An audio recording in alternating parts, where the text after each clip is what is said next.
Hello বন্ধুরা, Amazon রেইনফরেস্টে এমন কিছু রহস্য লুকিয়ে আছে যা আপনাকে বিস্মিত করবে। বিদ্যাজালের আজকের ভিডিওতে আমরা 5টি আশ্চর্যজনক ও বিরল প্রাণী সম্পর্কে জানতে চলেছি, যাদের সম্পর্কে আপনি কখনো শুনেছেন বলে মনে হয় না। তাদের অদ্ভুত আচার আচরণ, বেঁচে থাকার অভিনব কৌশল এবং এই রহস্যময় জঙ্গলে তাদের অবাক করা জীবনযাত্রা আপনাকে মুগ্ধ করবে। তাই ভিডিওর শেষ পর্যন্ত দেখুন, কারণ অ্যামাজনের প্রতিটি প্রাণী লুকিয়ে রেখেছে এক একটি চমকপ্রদ গল্প যা আপনি মিস করতে চাইবেন না। অ্যামাজন লিপফিশ। অ্যামাজন লিপফিশ বাস করে অ্যামাজন এবং অরিনোকা নদীর বেসিনের এক বিশেষ ধরনের শান্ত ঘন জলজ উদ্ভিদে পরিপূর্ণ অগভীর জলাশয়, যেখানে মাটির তলায় এবং পচা পাতার মধ্যে লুকিয়ে থাকার জন্য অনেক সুযোগ থাকে। এই মাছটি গাছের পাতার মতো দেখতে, তার উপস্থিতি বোঝা খুবই কঠিন।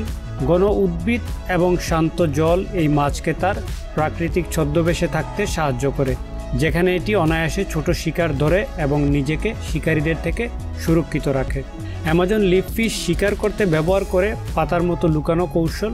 এটি জলজ উদ্ভিদের মধ্যে সম্পূর্ণ স্থির থাকে আর ছোট শিকার কাছে আসলেই এক মুহূর্তে মুখ প্রসারিত করে শিকার করে ফেলে। এই অসাধারণ ছদ্মবেশ ও দ্রুত হামলা এটিকে প্রকৃতির এক মাস্টার শিকারী করে তোলে। অ্যামাজন লিপফিশ বর্তমানে গুরুতর বিপন্ন হিসেবে তালিকাভুক্ত নয়, কিন্তু বাসস্থান ধ্বংস এবং দূষণের কারণে এটি কিছু হুমকির সম্মুখীন।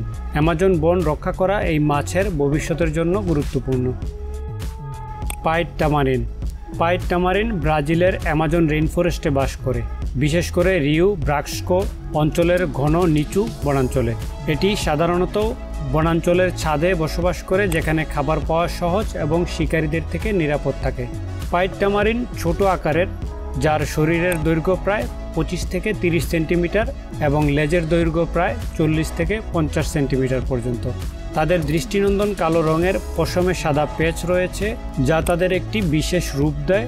তাদের লেজ দীর্ঘ এবং মুষ্টিযুক্ত, যা তাদের গাছের মধ্যে চলাফেরায় সহায়তা করে। পাইট টামারিনরা সাধারণত ছোট মিলিত গোষ্ঠীতে বাস করে, যেগুলির মধ্যে 3 থেকে 15 জন সদস্য থাকে।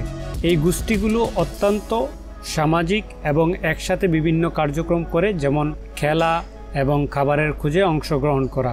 তারা আওয়াজ এবং শরীরী ভাষার মাধ্যমে যোগাযোগ করে এবং একটি জটিল সামাজিক কাঠামো অনুসরণ করে, যেখানে সাধারণত একটি প্রাধান্যপ্রাপ্ত প্রজনন দম্পতির নেতৃত্ব দেয়।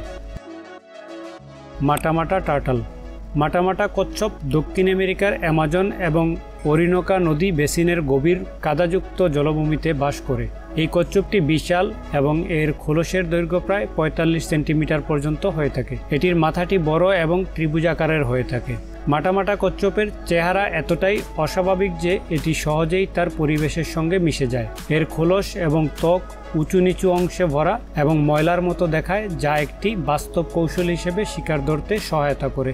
মাটামাটা কচ্ছপ তার অসাধারণ ছদ্মবেশ ব্যবহার করে শিকার ধরে।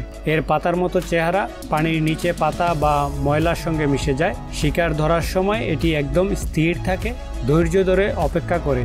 যখন একটি মাছ বা ছোট প্রাণী কাছে আসে, তখন এটি দ্রুত ঘাড় বাড়িয়ে মুখ হা করে শিকারকে এক ঝটকায় গিলে ফেলে। এই হঠাৎ শূন্য স্থান তৈরি করে শিকার ধরার কৌশল মাটামাটাকে প্রকৃতির এক নিখুঁত শিকারী বলে মনে করা হয়। Glass frog.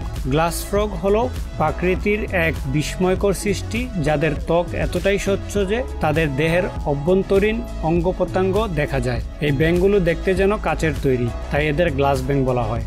মধ্য এবং দক্ষিণ আমেরিকার গভীর রেইনফরেস্টে এদের দেখা মেলে। এদের ত্বকের স্বচ্ছতা আর সবুজ বর্ণ এমনভাবে প্রকৃতির সাথে মিশে যায় যে এদের খুঁজে পাওয়া খুবই কঠিন হয়ে যায়। প্রকৃতির এক অদ্ভুত লুকোচুরির খেলায় এরা যেন সর্বদা প্রস্তুত। গ্লাস ব্যাঙ শুধু তাদের স্বচ্ছ ত্বকেই নয়, বরং আরও কিছু আকর্ষণীয় বৈশিষ্ট্যের জন্যও পরিচিত। তাদের হাড় সবুজ রঙের, যা তাদের দেহের সবুজ রঙের সাথে মিশে প্রকৃতির মাঝে তাদের অদৃশ্য করে তোলে। এছাড়া গ্লাস ব্যাঙের চোখগুলো সামনের দিকে মুখ করে থাকে, যা তাদের আশেপাশের পরিবেশে ঘটে যাওয়া প্রতিটি নড়াচড়া নজরে রাখতে সাহায্য করে। তাদের চোখের এই বিশেষ অবস্থান শিকার ধরা বা শিকারীদের থেকে বাঁচার ক্ষেত্রে একটি বড় সুবিধা দেয়। গ্লাস ব্যাঙের পুরুষরা ডিমের যত্ন নেওয়ার দায়িত্ব পালন করে এবং বিপদ আসলে তারা ডিমগুলোকে নিরাপদ জায়গায় নিয়ে যেতে পারে। Tiger cat. টাইগার ক্যাট হলো দক্ষিণ আমেরিকার রেইন ফরেস্টে বসবাসকারী ছোট আকৃতির বন্য বিড়াল। এদের বিশেষ বৈশিষ্ট্য হলো এদের চমকপ্রদ চেহারা, এদের দেহে সোনালী বাদামি রঙের মিশ্রণ পশমে কালো গোলাকার দাগ এবং ফোঁটা থাকে, যা দেখতে অনেকটা বাঘের প্যাটার্নের মতো, এবং এখান থেকেই এদের নামকরণ করা হয়েছে। এদের বড় বড় চোখ এবং গোলাকার কান রাতের অন্ধকারে শিকার করতে সাহায্য করে, কারণ এতে তাদের দৃষ্টিশক্তি এবং শ্রবণ শক্তি বাড়ে। টাইগার ক্যাট প্রধানত ঘন গ্রীষ্মমণ্ডলীয় রেইন ফরেস্টে বসবাস করে, যেখানে তারা সহজেই গাছের পাতা ও ডালপালার আড়ালে লুকিয়ে থাকতে পারে। আর এরা খুবই লাজুক এবং নিশাচর। তারা মূলত রাতের বেলায় শিকার করতে বের হয়, যা তাদের পর্যবেক্ষণকে আরো চ্যালেঞ্জিং করে তোলে। ভিডিওটি যদি আপনাদের কাছে ভালো লেগে থাকে তাহলে ভিডিওটিতে একটি লাইক দিন। যদি এই ভিডিওতে 100টি লাইক আসে তাহলে আপনাদের জন্য দ্বিতীয় পার্ট নিয়ে আসব, যেখানে আমরা আরো চমকপ্রদ প্রাণী সম্পর্কে জানবো। আমাদের চ্যানেলটি সাবস্ক্রাইব করে রাখতে পারেন, যাতে পরবর্তী রোমাঞ্চকর ভিডিওটি আপনার কাছে সবার আগে চলে যায়। তো দেখা হচ্ছে অন্য আরেকদিন অন্য কোনো ভিডিওতে। ততক্ষণ পর্যন্ত ভালো থাকবেন। ধন্যবাদ।